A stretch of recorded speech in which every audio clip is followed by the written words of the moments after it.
안녕하세요. 오늘의 테슬라 뉴스입니다. 자, 오늘 테슬라는 223.27을 기록했고요. 오늘 하루 0.98%의 상승이 있었습니다. 자, 현재 테슬라 주식에 대한 평가는 스트롱 바이, 이 살때라고 기술적으로 분석하고 있으며 월가의 애널리스트들이 말하고 있는 테슬라의 평균 예상 가격은 204달러이고요. 현재 주가에서는 8.54%더 낮은 주가를 예상하고 있습니다. 자, 테슬라의 한 주 동안의 변동성은 현재 10.86%의 상승을 보이고 있고 한 달 동안의 변동성은 마이너스 9.38%의 하락을, 그리고 2024년 1월 1일부터 현재까지는 마이너스 10.15%의 하락을 보여주고 있습니다. 자, 테슬라 뉴스를 확인하면 테슬라에서는 세미트럭을 학대하고 싶은 사람을 모집하고 있다고 하는데 이게 과연 무슨 일인지 한번 알아보겠습니다. 자, 테슬라의 구인 사이트에 들어가면 테슬라가 전기구동 세미트럭의 극한 테스트를 하고자 이를 담당할 수석 테스트 엔지니어를 채용 중이라는 사실을 알 수가 있는데, 이 기가 네바다뿐만 아니라 캘리포니아의 프리몬트 공장에서도 관련된 인력을 구하고 있습니다. 자, 그럼 왜 테슬라가 세미트럭을 학대하는 테스트를 하려고 하는지 이 점이 궁금해지는데요. 이 테슬라 측에서는 에너지 저장 및 전자장치를 최대 한도 또는 그 이상으로 밀어붙이며 전기적으로나 기계적으로 스트레스를 확인하려고 한다며, 이들이 이렇게까지 테스트하는 이유는 세미트럭 개발에서 설계팀에게 무슨 문제가 있는지 알리기 위한 이 신속한 피드백을 제공하기 위함이라고 합니다. 극도의 스트레스 조건에서 어떻게 수행되는지를 이해함으로 세미트럭의 단점을 극복하려고 하는 것 같은데요. 이 새로 참여하게 될 엔지니어들은 세미트럭이 버티지 못하고 실패할 때까지 테스트를 진행한다고 하며, 모든 테슬라의 제품은 모두 실험실에서 강도 높은 테스트를 받게 되는데, 이렇게까지 하는 이유는 세미트럭이 도로에서 가장 많이 사용되는 차량 중 하나이기 때문이고, 하루에 600마일 또는 그 이상을 주행하기 때문에 모든 종류의 날씨와 지형 그리고 주행을 방해할 수 있는 여러 상황들을 미리 테스트해 보면서 그 결과를 요약해 테슬라 설계팀과 공유해 세계적으로 안전한 성능을 갖춘 세미트럭을 만들어낼 것이라고 말하고 있습니다. 자, 그래서 실제로 이분들이 하는 일에 대한 요약을 한번 보게 되면요. 그 중에서 현장 사고를 재현하고 또 대응책을 제안한다는 말이 있는 것을 볼 수 있는데, 어제 오늘의 테슬라 뉴스에서는 미국 캘리포니아주 북부 세크라멘토 지역에서 테슬라의 세미트럭이 도로를 벗어나 충돌하는 사고를 발생한 것을 전했고요. 이 사고로 인해서 테슬라 세미에는 화재가 발생한 것도 전해드렸습니다. 자, 잘 나가던 차가 도로를 이탈해서 사고가 났기 때문에 이 졸음운전은 아니었을까 예상해 볼 수 있고, 현재 경찰은 조사 중이지만 이런 사고 역시 실제로 테스트해 보면서 세미트럭의 충돌 시 화재에 대한 연구를 하지 않을까 생각해 보게 되고, 이를 통해서 더 안전한 세미트럭을 만들게 되면 좋을 것 같습니다. 자, 다음 소식은 테슬라의 리콜 소식인데요. 테슬라가 2016년형 모델 X에 대해 물리적 리콜을 시작했다라는 소식을 알리고 있습니다. 자, 이번 리콜은 자동차의 장식 패널이 문제가 되었다라고 하는데 어떤 이야기인지 한번 살펴보겠습니다. 자, 테슬라에서는 2016년 모델 X SUV에 대한 물리적 리콜을 시작했다고 공식적으로 확인하고 있고요. 리콜은 2016년 7월 31일까지 생산된 총 9,136대의 차량을 대상으로 한다고 합니다. 자, 문제의 핵심은 차량의 전면과 중앙 지붕에 있는 장식 부품이 제대로 부착되지가 않아서 차량이 주행 중에 분리될 위험이 있기 때문에 리콜을 하게 되었다라고 전합니다. 자, 실제로 미국 도로교통 안전국에서는 테슬라에게 공문을 보냈고 9,136대에 대해서 물리적 리콜을 하라는 명령을 내리고 있습니다. 자, 문제가 되는 부분은 사진에서 보는 것처럼 테슬라 앞유리와 운전석 문 위에 있는 장식 부품이 문제가 되고 있다고 하는데, 2016년에 나온 모델 X에서는 크롬으로 장식된 부품이 있고 이 부품이 떨어질 우려가 있다고 판단하는 것 같습니다. 자, 또 다른 부분은 테슬라 모델 X의 지붕에서 지적되고 있는데요. 스파인 장식 부품이라고 불리는 모델 X의 지붕 중앙에 위치한 장식품이 좀 문제가 되고 있다고 지적하며 이 부품들을 손보기 위해서 리콜에 응해야만 할 것 같습니다.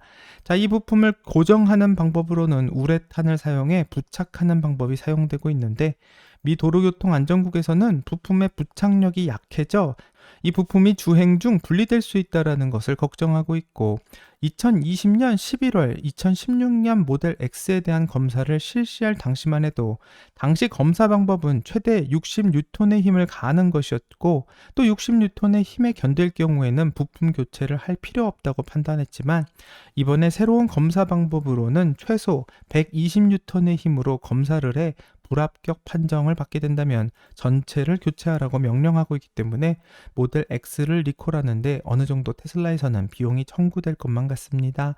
자, 이번 모델 X의 리콜은 전처럼 소프트웨어 업데이트로 사건을 해결할 수 있는 게 아니기 때문에 OTA로 리콜을 해결할 수 있는 문제가 아니어서 좀 아쉬울 따름이고요. 다행히도 모델 3나 모델 Y가 아닌 모델 X에 해당하는 리콜이기 때문에 리콜에는 큰 타격은 없지 않을까 생각해 보게 됩니다. 자, 어제 오늘의 테슬라 뉴스는 테슬라가 유럽 집행위가 발표한 개별 관세 9%에 대해서 자세하게 소개했는데요. 이 기본 관세인 10%를 포함하게 되면 총 19%가 되고 다른 기업들과 한번 비교해 보면 테슬라의 관세 19%가 얼마나 호재인지 알 수 있다고 전해드렸습니다.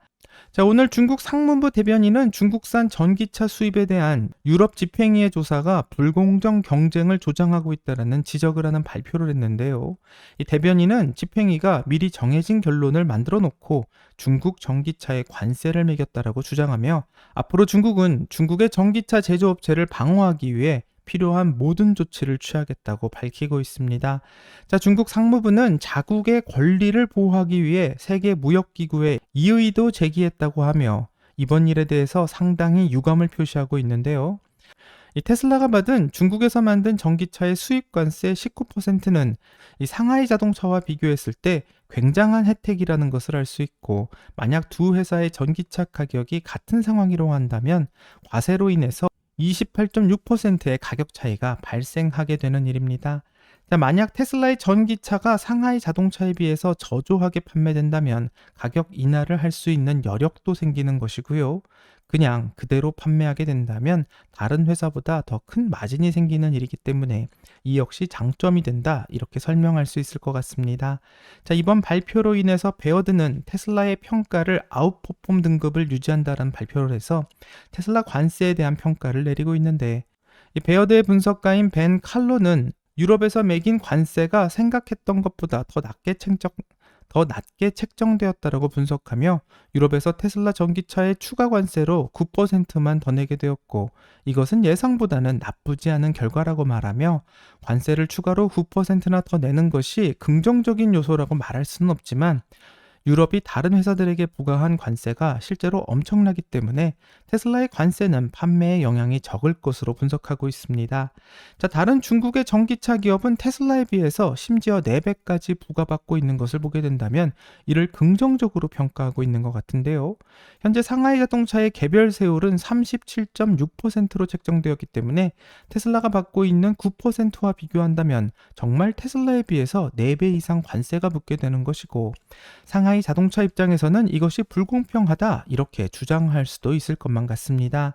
자, 베어드는 EU가 테슬라의 전기차에 대해서 9% 관세를 발표함으로써 이제 알 수 없는 것에 대한 두려움이 사라지게 되었다라고 말하고 있고요. 다행히도 테슬라에 부과된 이 개별 관세율이 다른 자동차 제조업체 중 가장 낮은 수준에 속해 앞으로 긍정적인 판매를 예상하고 있습니다. 자, 그럼 왜 테슬라만 이렇게 9%의 개별 관세를 받게 된 것인가? 이 점이 궁금할 수밖에 없는데요. 앞에서 중국 정부가 말한 것처럼 다 짜고 치는 고스톱이고 유럽에서 테슬라만 특혜를 주기 위한 발표인지 궁금할 수밖에 없습니다. 심지어 테슬라는 유럽의 기업도 아닌 미국 기업인 테슬라이기 때문에 그런 특혜를 받았을 리는 없다고 생각하지만 정말 이 사건의 배경이 무엇인지 궁금할 수밖에 없습니다. 자, 로이터에서는 이번 사건을 말하면서 테슬라가 처음에는 개별 관세를 20.8%를 받게 예고받았다라고 말하는데요. 이렇게 개별 관세가 나오자 테슬라는 유럽 집행위원회에게 항의를 했고 중국에서 받은 특정 보조금을 기반으로 해서 차량의 추가 수입 관세를 다시 계산해달라고 요청했다고 전합니다. 자, 이런 테슬라의 의견을 받아들인 유럽위원회는 조사 결과 이 테슬라가 중국 정부로부터 다른 자동차 제조업체보다 적은 보조금을 받았다라는 것을 확인하게 되었고, 이를 반영해서 테슬라와 다른 중국 전기차 업체에 차등적인 관세를 부과했다고 전하고 있습니다. 자, 그럼 이번에 최고의 관세를 받은 상하이 자동차는 중국에서 최대의 보조금을 지원받고 있는 기업이라는 것을 알 수 있고요.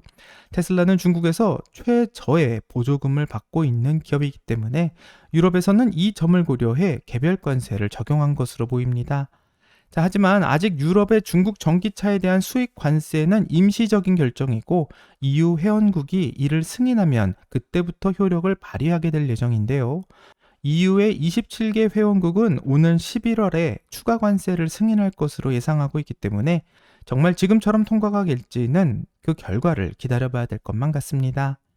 자, 베어드는 테슬라의 예상 주가를 현재 280달러로 책정했으며, 그렇게 책정한 이유는 알 수 없는 위험이 제거되었기 때문이라고 강조하고 있는데, 한마디로 정리하면 호재로 보고 있다는 말이고요. 앞으로 테슬라가 유럽에서 어떻게 판매가 이루어질지 같이 한번 기대를 좀 해봐야 될 것 같습니다.